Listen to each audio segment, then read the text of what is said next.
Graça e paz.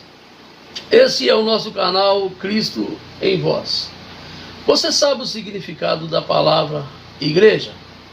E você sabe sobre o desenvolvimento desta igreja em Atos dos Apóstolos? Nesse vídeo, nós vamos falar sobre o sentido desta palavra e sobre o desenvolvimento desta igreja. Eu tenho aqui comigo o Valber e juntos nós vamos explorar esse tema.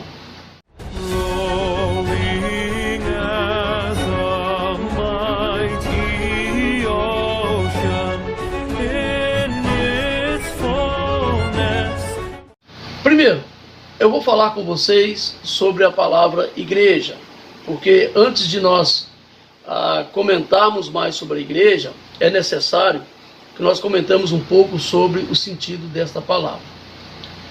A palavra igreja, ela traduz o latim ecclesia, que por sua vez vem do termo grego ekklesia, que basicamente significa assembleia pública ou algo como reunião dos que foram chamados.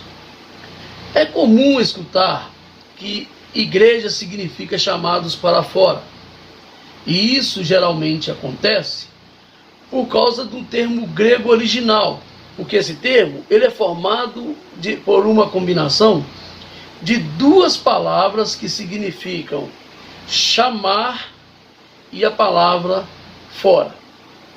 No Novo Testamento, os escritores neotestamentários empregaram o grego ekklesia no sentido de reunião de pessoas, ajuntamento ou assembleia. No Antigo Testamento, os autores bíblicos utilizaram o hebraico kahal, que significa multidão humana reunida, para designar a Assembleia do Povo de Deus. Já na Septuaginta, esse mesmo termo geralmente é traduzido pelo grego ekklesia. Eu quero falar com vocês também sobre o sentido compreensível de igreja, o sentido compreensível da palavra igreja também.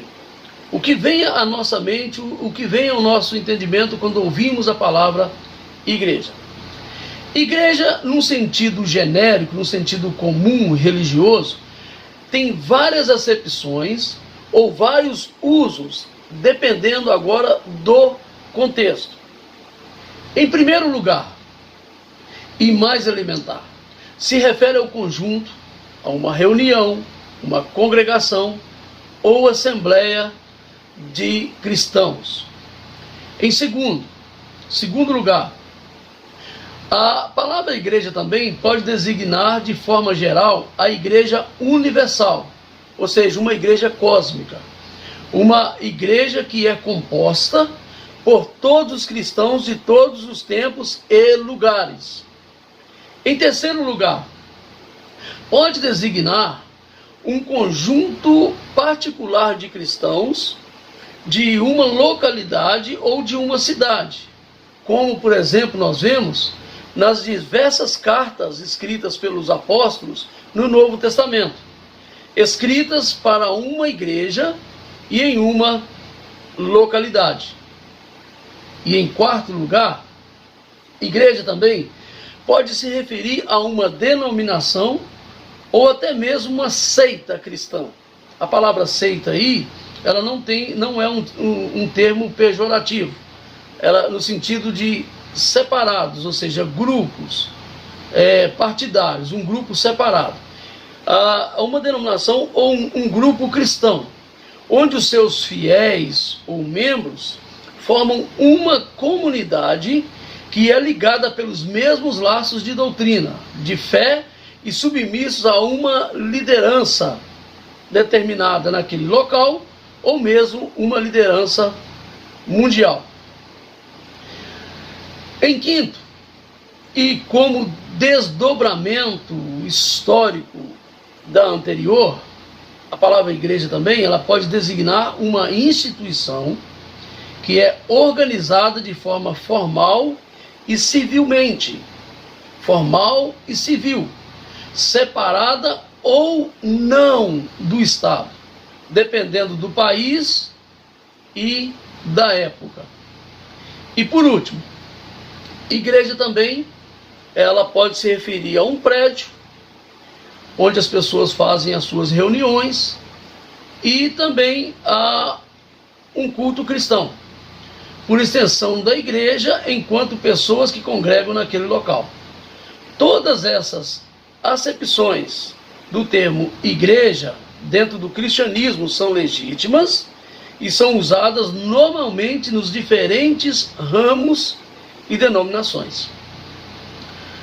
A igreja, ela é a união de todos aqueles que foram chamados por Deus, os quais, pela ação do Espírito Santo, creem que Jesus Cristo é o Filho de Deus, que ele é o Filho de Deus, o Filho unigênito de Deus, que foi enviado ao mundo para redimi-los de seus pecados. É por isso que a igreja, ela é definida como sendo o corpo de Cristo. Lá em Efésios, capítulo 1, do versículo 15 até o versículo de número 23, o apóstolo Paulo, escrevendo à igreja em Éfeso, ele nos diz que a igreja é o corpo de Cristo com essas palavras. Eu vou pedir ao Valber para ler para nós Efésios, capítulo 1, versículo 15 até o versículo de número 23. Amém. Desde que eu soube de sua fé no Senhor Jesus e de seu amor pelo povo santo em toda parte, não deixo de agradecer a Deus por vocês. Em minhas orações, peço que Deus, o Pai glorioso de nosso Senhor Jesus Cristo, lhes dê sabedoria espiritual e entendimento para que cresçam no conhecimento dele. Oro para que seu coração seja iluminado, a fim de que compreendam a esperança concedida àqueles que ele chamou e a rica e gloriosa herança que ele deu a seu povo santo. Também oro para que entendam a grandeza insuperável do poder de Deus para conosco, os que cremos. É o mesmo poder grandioso que ressuscitou Cristo dos mortos e o fez sentar-se no lugar de honra, à direita de Deus, nos domínios celestiais. Agora ele está muito acima de qualquer governante, autoridade, poder, líder ou qualquer outro nome, não apenas neste mundo, mas também no futuro. Deus submeteu todas as coisas à autoridade de Cristo e o fez cabeça de tudo, para o bem da igreja. E a igreja é seu corpo. Ela é preenchida e completada por Cristo, que enche consigo mesmo todas as coisas em toda parte. Amém. O Valber acabou de ler Efésios, capítulo 1, do versículo 15 até o versículo número 23, na versão, nova versão transformadora, uma nova versão bíblica muito boa, que eu recomendo que vocês usem esta versão. A igreja tem um aspecto local, mas também tem um aspecto universal, pois todos os seres humanos que consideram Cristo como cabeça, tendo tido um encontro com o Espírito Santo regenerador, são seus membros, sem se importar suas associações eclesiásticas ou comunitárias. Agora o Valber vai falar para nós sobre o surgimento da igreja. Nós fizemos uma rápida explanação sobre o sentido da palavra igreja. Agora o Valber vai falar para nós sobre o surgimento desta igreja, usando Atos dos Apóstolos como a nossa base. Nós tivemos alguns vídeos que talvez você não tenha visto ainda, sobre o panorama de Atos dos Apóstolos, sobre cessacionismo, restauracionismo, alguns e continuismo, e agora ele vai falar sobre o desenvolvimento dessa igreja em Atos. Vamos lá, Valber, fala para nós sobre o desenvolvimento dessa igreja em Atos dos Apóstolos. Sim, a igreja, né, como reunião de judeus e gentios salvos por Cristo, ela só veio realmente a existir depois da ascensão de Jesus. Amém. Conforme o relato lucano lá em Atos 2. que logo após o milagre da descida e capacitação do Espírito Santo, né, é sempre bom usar essa palavra capacitação, não quer dizer que o Espírito Santo não agia anteriormente, mas a capacitação para pregar ela é nova. E a pregação de Pedro, né, capacitado pelo Espírito, como uma espécie de inauguração, né, dessa iluminação do Espírito Santo, uma grande multidão de judeus e convertidos ao judaísmo, que eram o povo que estava lá na ocasião de Pentecostes, eles decidem se entregar ao verdadeiro Messias, que é Jesus de Nazaré. Amém. O nosso rei. Amém.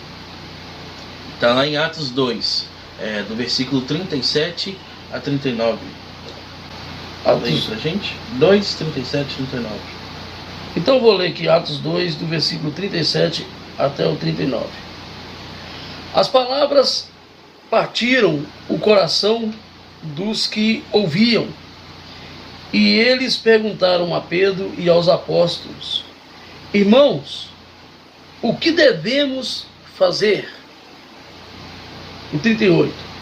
Pedro respondeu: Vocês devem se arrepender para o perdão de seus pecados, e cada um deve ser batizado em nome de Jesus Cristo. Então receberão a dádiva do Espírito Santo. Versículo 39. Essa promessa é para vocês, para seus filhos e para os que estão longe. Isto é, para todos que forem chamados pelo Senhor, nosso Deus. Então, a partir desse relato de Atos dos Apóstolos, nós podemos começar a entender a singularidade do organismo chamado Igreja. A Igreja é uma reunião de indivíduos chamados por Cristo por meio da pregação da Palavra de Deus, aonde o arrependimento e conversão são as colunas da existência desse corpo. A Igreja, no termo universal, cósmico, abrange todos aqueles verdadeiros crentes no Senhor Jesus Cristo, perdoados e comprados com seu sangue. Se torna uma organização nova porque a pregação da morte vicária, arrependimento e conversão, e batismo e pregação e convite universal à graça de Deus não faziam parte do concerto anterior, feito com o povo de Israel. A resposta à pregação de Pedro foi nada menos que uma conversão em massa, o que resultou no surgimento de uma comunidade local. Então vamos ler, né? Atos capítulo 2, do versículo 41 ao 47. 47, sim. É o texto que o Valber citou sobre a pregação de Pedro e esses que se converteram, né?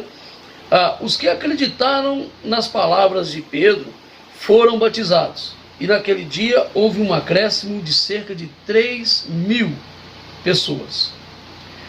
Todos, a comunidade dos novos convertidos, todos se dedicavam de coração ao ensino dos apóstolos, à comunhão, ao partir do pão e à oração.